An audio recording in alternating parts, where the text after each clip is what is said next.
ప్రయాణికుల మీద రైల్వే అయితే మళ్ళొక బాధుడైతే బాధిందట.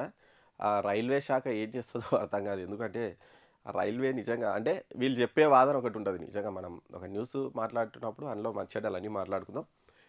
ఆహ్, రైల్వే శాఖకు ఆదాయం వచ్చేది మొత్తం ప్రయాణికుల నుంచి కాదు, సరుకు రవాణా నుంచే వస్తది. ప్రయాణికులకు వాళ్ళు పెట్టేదానికి అంటే వాళ్ళ టికెట్ల ఛార్జీలకు వాళ్ళకొచ్చే ఖర్చుకు పొంతన లేదు. చాలా తక్కువ వసూలు చేస్తామని చెప్తుర్రు. నిజమే కావచ్చు అది. ఎందుకంటే వీళ్ళు సరుకు రవాణా ద్వారానే రైల్వేకు దాదాపు 60-70% ఆదాయం వస్తే ప్రయాణికుల టికెట్ల నుంచి చాలా తక్కువొస్తది. వాళ్ళకొచ్చేటువంటి లాభాలు గూడా ఎక్కువ సరుకు రవాణా నుంచే ఎక్కువ వస్తూ ఉంటది.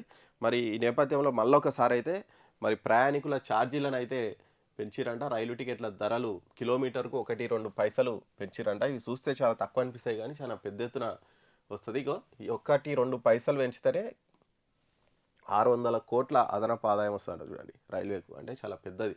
ఈ నెల 26 నుంచి స్టార్ట్ అయితదంట. అయితే ఇక్కడ ఫస్టు ఒకవేళ 215 కిలోమీటర్ల దూరానికి మించి ప్రయాణించే వారికే ఇవైతాయంట. అంటే లోకల్‌గా మామూలుగా ఒక 100, 200 కిలోమీటర్ల వరకు ఎవరైతే ప్రయాణిస్తారో, డైలీ ఎవరైతే అప్ అండ్ డౌన్ చేస్తారో వాళ్ళ మీద ఎఫెక్ట్ పడదు. లాంగ్ డిస్టెన్స్ ఎవరైతే పోతారో వాళ్ళ మీదనే ఎఫెక్ట్ పడతది అని చెప్తుంది రైల్వే శాఖ. ఇక్కడ చూడొచ్చు మెయిలు, ఎక్స్‌ప్రెస్, నాన్ ఏసీ ఇవన్నిటికి కిలోమీటర్‌కు 2 పైసలు పెంచిర్రంట.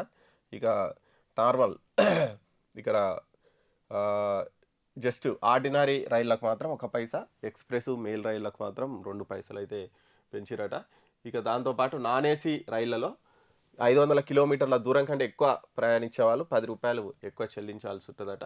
ఇక సబర్బను నెలవారీ సీజన్ టికెట్లు ఇవన్నిటి మీద అయితే పెంచలే. అంటే డైలీ వచ్చిపోయేటోళ్ళ మీద అయితే పెద్ద బర్డెన్ లేదు. లాంగ్ డిస్టెన్స్ పోయేటోళ్ళకు స్వల్ప భారం. అంటే ఇంతకుముందు 500 ఉంటే దానిలో రూ. 10, రూ. 20 పెరిగే ఛాన్స్ అయితే కనిపిస్తుంది. మరి ఇక్కడ పెంచిర్రు అంతా బానే ఉంది గానీ, మరి ఈ రైల్వే ఇంకా చాలా డెవలప్ కాలే. మనం చూస్తున్నాం అసలు చాలా ప్రమాదాలు జరగడం గానీ, ఆ టాయిలెట్లు బాలేకపోవడం, అంటే ప్రయాణికుల సంఖ్యకు అనుగుణంగా వీళ్ళు బోగీలు పెంచకపోవడము. అంటే ఈ ఏవైతే ఉన్నాయో ఆ కొత్త రైళ్ళొచ్చినాయి గదా! మరి నమో భారత్ వాటి మీద ఎక్కువ పెడుతున్నారు వీళ్ళు గానీ, వందే మాతర్ వందే భారత్ ఎక్స్‌ప్రెస్ మీద పెట్టిన శ్రద్ధ నార్మల్ రైళ్ళ మీద వీళ్ళు పెడతలేరు. అసలు నార్మల్ రైళ్ళను పట్టించుకుంటలేరు. అసలు సాధారణ ప్రయాణికులు పోయేటువంటి రైళ్ళను పెంచుతలేరు. వాళ్ళ బోగీలను పెంచుతలేరు. పండుగ సమయాల్లో చాలా పెద్ద గిరాకుంటది. అటువంటి టైంలలో గూడా పెంచట్లేదు. మనం జూసినాం ఇండిగో ఎఫెక్ట్. మనం జూసినాం గదా! ఇండిగో ఫ్లైట్‌లు రద్దయినప్పుడు చాలామంది ప్రయాణికులు ఇబ్బంది పడ్డారు. అప్పుడు ఇమ్మీడియేట్‌గా పెద్ద పెద్ద ట్రైన్‌లేసి వాళ్ళను తరలించిర్రు. కానీ అటువంటిది ఎందుకు పండుగల సమయంలో వీళ్ళు చేయరు అని కూడా మనం సోషల్ మీడియాలో చాలా ట్రోల్స్ కూడా చూసినాం. మరి ఇవన్నీ కూడా మార్చుకోవాలి వీళ్ళు. ఓన్లీ ప్రయాణికుల ఛార్జీలు పెంచినప్పుడు దానికి తగ్గట్టు సౌకర్యాలు కూడా ఇయ్యాలే. ఈ విషయంలో వీళ్ళు చాలా వెనుకబడి ఉన్నారు. మనకు బుల్లెట్ ట్రైన్‌లొస్తున్నాయి. 1,00,00,000 పెట్టి బుల్లెట్ ట్రైన్ తెస్తున్నాం అవన్నీ అంటున్నారు. ఓకే. డెవలప్‌మెంట్ మనం ఎప్పుడు ఆపొద్దు. ఖచ్చితంగా కావాలి. వేరే దేశాలతోని మనం కూడా పోటీ పడాలి. కానీ సామాన్య జనాలను కూడా ఖచ్చితంగా పట్టించుకోవాలి. దానికి తగ్గట్టు వీళ్ళు ఎందుకు పెంచట్లేదు దీన్ని అనేది చాలామంది క్వెషన్ అయితే చేస్తున్నారు కాబట్టి మరి దీని మీద ఎందుకంటే సిబ్బంది లేరు. లోకో పైలట్లు తక్కువున్నారంట. ఇక చూడొచ్చు లోకో పైలట్లు 1,42,000 కావాల్సిన ఉండగా 1,07,000 మంది ఉన్నారంట.